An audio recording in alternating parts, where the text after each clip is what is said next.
Hey there, and welcome back to my channel, Weirdly O.C.D.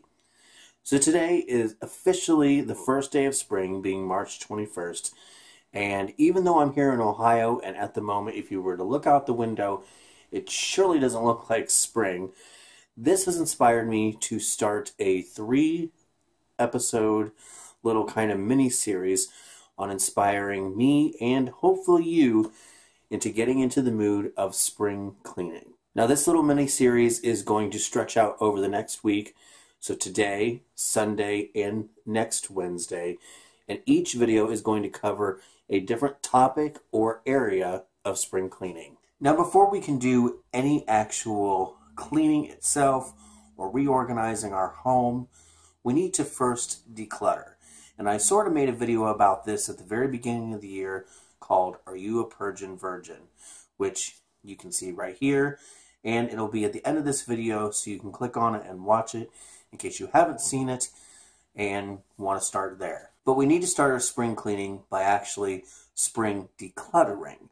The more you can get out of your house, the less A, you have to clean, and B, the less you kind of have to work around to get your house clean for spring. Today's video is going to be about getting into every room, every corner, every nook and cranny of your house, going through anything and everything that you own, and if you haven't used it in at least the last 6 months, then it's time to either sell, donate, or trash it. Before I get into the specifics of the actual areas and rooms and how you can declutter them, let's talk about a schedule. And it isn't necessarily even really something that you have to stick with. And I guess I shouldn't even really call it a schedule, more of a habit. And that is making sure that you are consistently following the habit of decluttering your home, and making it livable and enjoyable. First thing we want to do is set up a station or kind of a zoned area where we can take the items that we want to purge out of our house to, so we're not making little piles all over our house and just kind of really not getting anywhere. The system I'm going to tell you about is one that I actually got from another professional organizer here on YouTube. Her name is Alejandra Costello. If you haven't checked out her channel, I highly recommend that you do. Now, unfortunately, she has not put up a video in about a year, but she has tons of professional organization and cleaning videos, and she's kind of really inspired me to kick up my cleaning organization game, I guess. But this idea came from her, so I don't want to take credit for it. I would recommend that you go out and get a couple of these just very simple, not fancy at all, Rubbermaid tubs. I've had this one for a while, and I'm not sure how big it is. But get 2 of them, because then we're going to label each one. We're going to label one as sell and one as donate.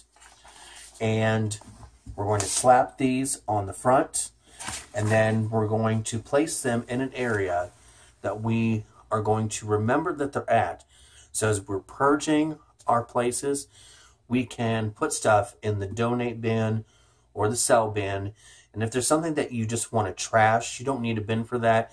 Just throw it in the trash can itself, so it can go out to the street on trash day. Personally, I think I want to set this system up in my garage, just like Alejandra did, because it's not really an area that's in your way or something you use all the time.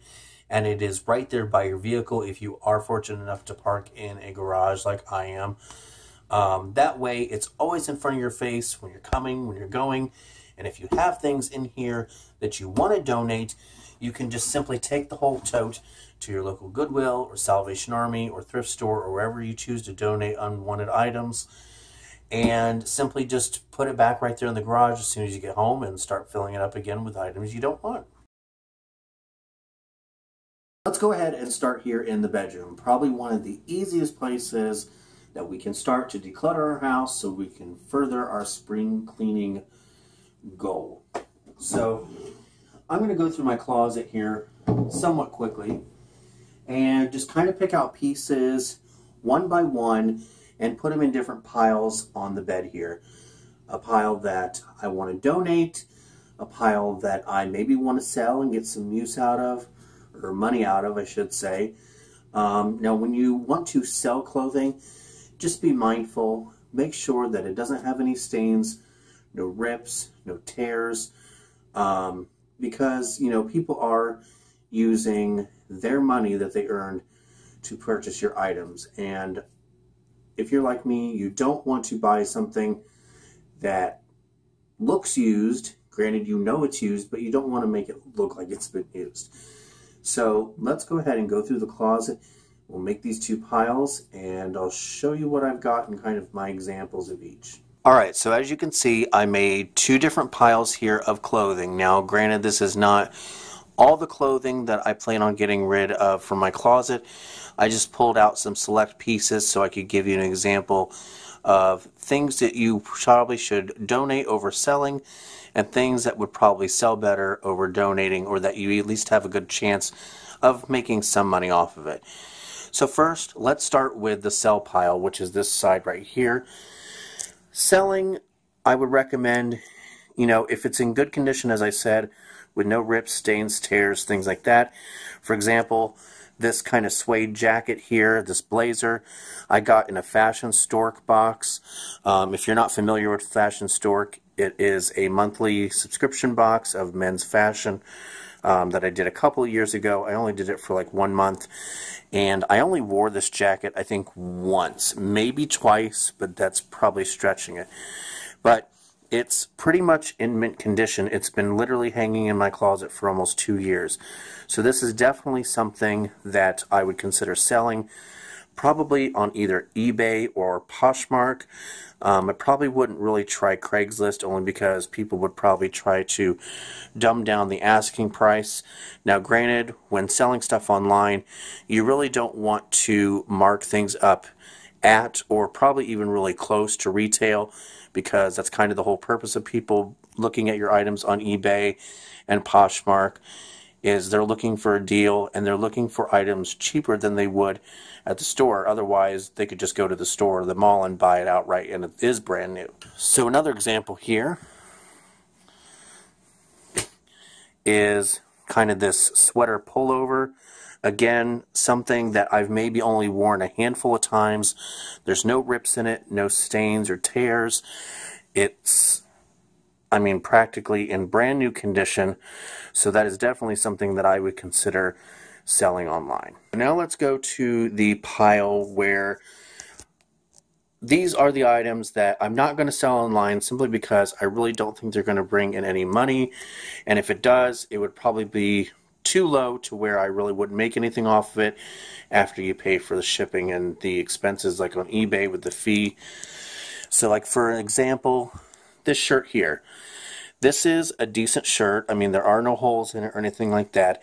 However, the graphic on the front is quite faded. I know it doesn't look like it on the camera, but in person it is. So that is something I would probably donate, because it is still wearable, but I don't think I would make any money off of it online. Same thing with this shirt here. I mean, it's got a nice American flag pattern to it. I don't know, but if I zoom in, you can kind of see that the fabric is starting to kind of like get those little fabric, I don't know, pull things on it. I don't know exactly what you want to call them, but again, something I wouldn't put online and probably ask anybody any money for. I would just take it to the thrift store or something, and, you know, someone could buy it for $2 or $3 and have a nice, decent shirt.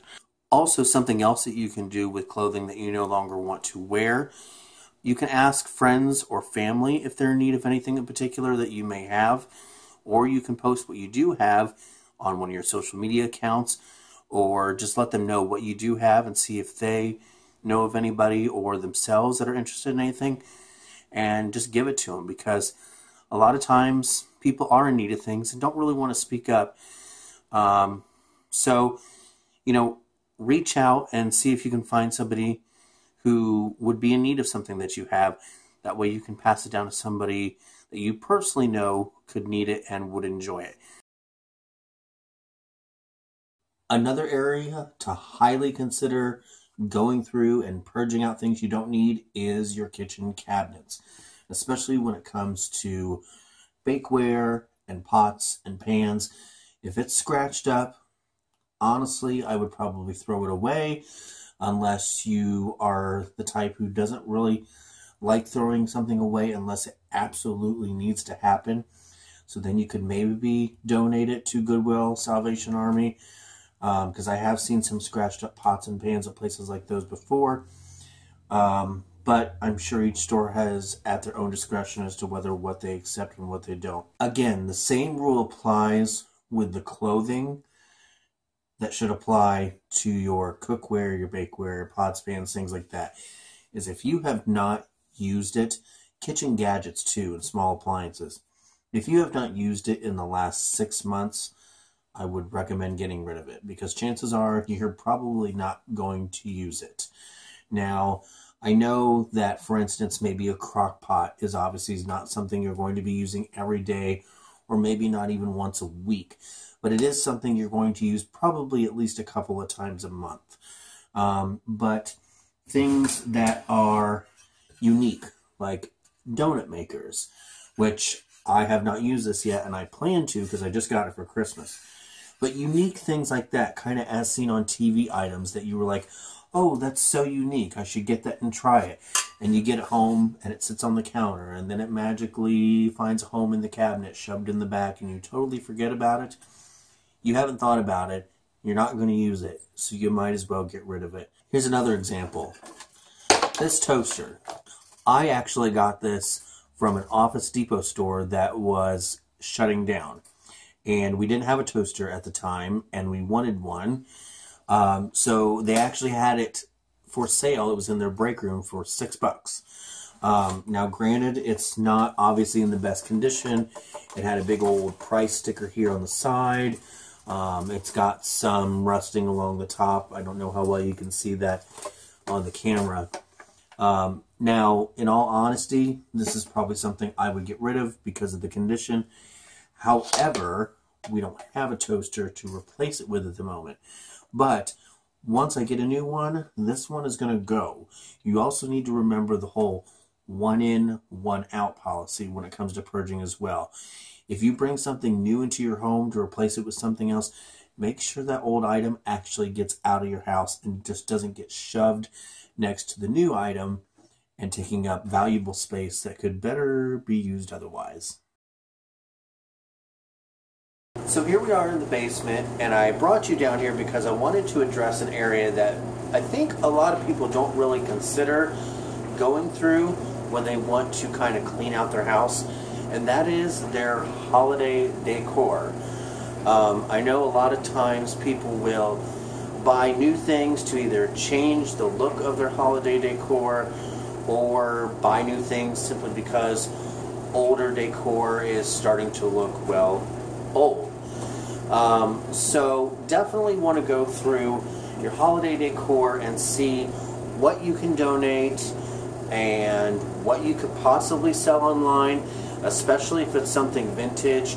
I know you could probably get an okay amount online as far as eBay. I know we all have those little holiday decoration things that really just don't fit the style of the house anymore, or maybe you have too much and you're just trying to pare down, you know, little things such as this.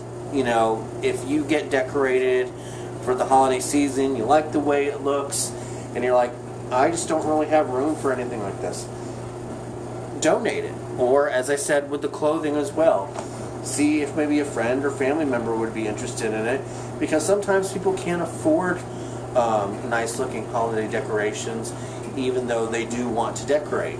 So maybe see if friends or family would be interested in them.